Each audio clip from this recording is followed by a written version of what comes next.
नमस्कार, Loksatta world cup एक्सप्रेसमध्ये आपलं स्वागत। सुरुवातीच्या सामन्यात भारताला पराभवाला सामोरं जावं लागलं आहे। भारताचं पारडं जड होतं असं स्पर्धेच्या सुरुवातीला आधीच म्हटलं जात होतं, पण जणू बोर्डात येणाऱ्या मुलानं नापास व्हावं अशी भारतीय संघाची अपेक्षा आणि खरं तर हा भारतीय चाहत्यांचा पराभव झाला आहे असं सगळीकडे चित्र दिसतंय।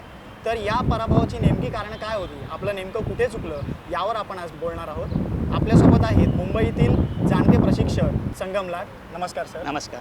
तर भारताने सुरुवातीच्या सामन्यामध्ये पराभवाला सामोरं जावं लागलं, अपेक्षा भरपूर होत्या आपल्याकडनं आणि पण त्या अपेक्षांवरती आपण उतरलेलो नाही आहे। काय वाटतं कुठे आपलं नेमकं चुकलं, खेळपट्टी तशी होती, काय वाटतं? नाही, खेळपट्टी आपण आपल्याला साजेशी अशी बनवली होती, पण ती खेळपट्टी एक्सप्लॉइट आपल्या स्पिनर्सने चांगल्या पद्धतीने केली। पण जर आपण फलंदाजांकडे बघितलं तर आपण 126ला त्यांना गुंडाळलं, इट्स ओके, बरोबर आहे सगळं, पण त्याचे ते आपले जे बॅटिंगची जी ही होती त्याच्यामध्ये 3 टप्पे आपण धरूया।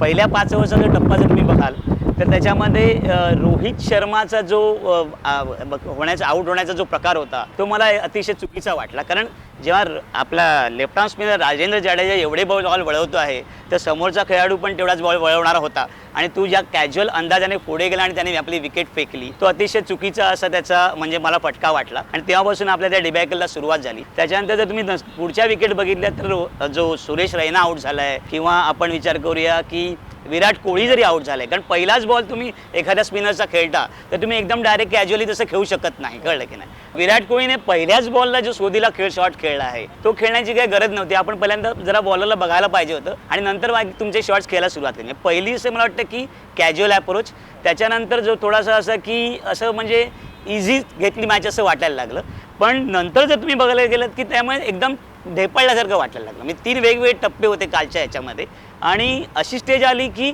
आपण काहीच करू शकणार नाही एवढा तो स्कोअरबोर्ड लांब वाटायला लागला आपला। त्याच्यामुळे कुठेही प्लॅनिंगचा अभाव होता आणि जे आपण म्हणतो ते चांगले बॅट्समन होते त्यांना बेसिस क्रिकेटमध्ये जर कळत नसेल तर ते अतिशय चुकीची गोष्ट आहे आणि विचार करण्याची गोष्ट आहे। म्हणजे पूर्णपणे फलंदाजांच्या वायफळ चुका आपल्याला या सामन्यामध्ये जाणून आल्या दिसल्या, पण गोलंदाजीच्या बाबतीत देखील फिरकीला जशी गोलंदाजी खेळपट्टी साजेशी होती तरी सुद्धा अश्विनची फिरकी काही तितकी चालली नाही। त्याला चांगल्या सर्वाधिक धावा अश्विनला कुठल्या आहेत, तर गोलंदाजांनी देखील आणखीन चांगली गोलंदाजी करून त्यांना 100च्या आतमध्ये वगैरे अडवलं पाहिजे होतं। एक गोष्ट मला तुम्हाला सांगायची वाटते की न्यूझीलंडची फलंदाजी तुम्ही सांगता तेवढी खराब नाही आहे। तुम्ही जर विचार कराल तर रॉन्ची किती नंबरला येतो ते पहा, इलियट किती नंबरला येतं ज्याने गाजवलं होतं, सेमीफायनल गाजवलेली। म्हणजे त्यांची फलंदाजीची डेप्थ खूप लांबपर्यंत आहे। इव्हन तुम्हाला जर सँटनर जो म्हणतो तुम्ही आपण जो लेफ्ट आर्म स्पिनर आहे ही जो ऑल्सो अ गुड बॅट्समन, कळलं की नाही? त्याच्यामुळे त्यांची आपल्याला ती विकेट काही ज्या विकेट्स मिळाल्या त्या सुरेश रैनाच्या अतिशय चपळ क्षेत्ररक्षणामुळे आपल्याला विकेट मिळाल्या। त्यामुळे त्यांचा 126 झाला ही काय मला वाटत नाही की आपण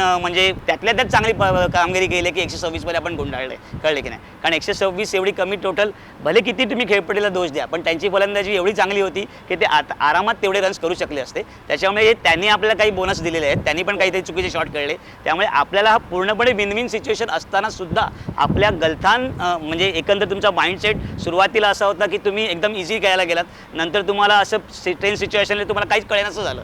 आणि तुम्ही जर तुम्ही टीव्हीवरती मॅच बघितली तुमच्या लक्षात येईल की तो जाडेजा आणि दुसरा जो एक फलंदाज आहे आपला हार्दिक पांड्या ते सारखे असे म्हणजे रेसलेस दिसत होते तिकडे। त्यामुळे ह्या सिच्युएशनमध्ये ते कधी गेलेलेच नाही आहेत, कारण ना अश्विनने बरेच दिवस बॅटिंग केलेली आहे ना जाडेजाने बॅटिंग केलेली आहे। हार्दिक पांड्या खेळतो इट्स ओके, पण स्पिनरला कसं खेळावं एवढा त्याला हे नाही आहे, तो फ्लोमध्ये नाही आहे। त्याच्यामुळे पहिल्या 4वर तुमची टीम आहे, युवराजचा सूर तुम्ही म्हणता गवसला आहे, पण जर आपण जर बघायला गेलं तर बॉलपर्यंत पायच पोचत नाही, कळलं की नाही? म्हणजे युवराजला घेणं ही करेक्ट आहे का चुका आहे ते आता पुढे काही सामन्यामध्ये आपल्याला कळेल, पण युवराजची आपण 2 ओव्हर तो चांगला टाकतो म्हणून त्याला खेळ होतात, पण जर ह्याच ठिकाणी जर दुसरा कोण बॅट्समन असता तर जास्त चांगला खेळला असता। त्याच्यामुळे त्यांनी अतिशय चांगल्या पद्धतीने विकेट रीड केली आणि त्यांच्या स्पिनर्सने अतिशय व्यवस्थित बॉलिंग टाकली असं मला म्हणायला हरकत नाही। आणि ओव्हरऑल त्यांचा सगळ्यात 100पैकी जर आपण मार्क द्यायला तर 90 गुण त्यांना द्यायला पाहिजे।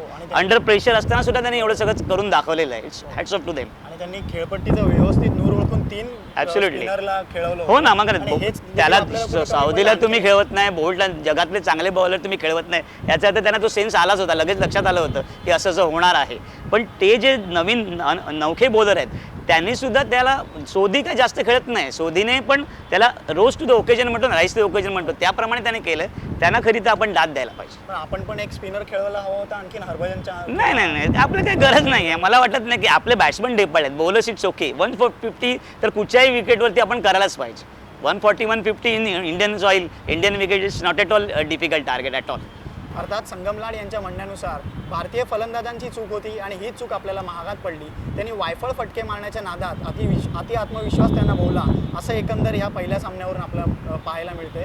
पुढचा सामना हा अतिशय महत्त्वाचा आहे आणि या सामन्यात आता ज्या चुका झाल्या त्या सुधारून आपण पुढच्या सामन्यात खरंच कमबॅक करणार का हे पाहावं लागणार आहे. तोपर्यंत पाहत राहा लोकसत्ता याचं यूट्यूब चॅनल.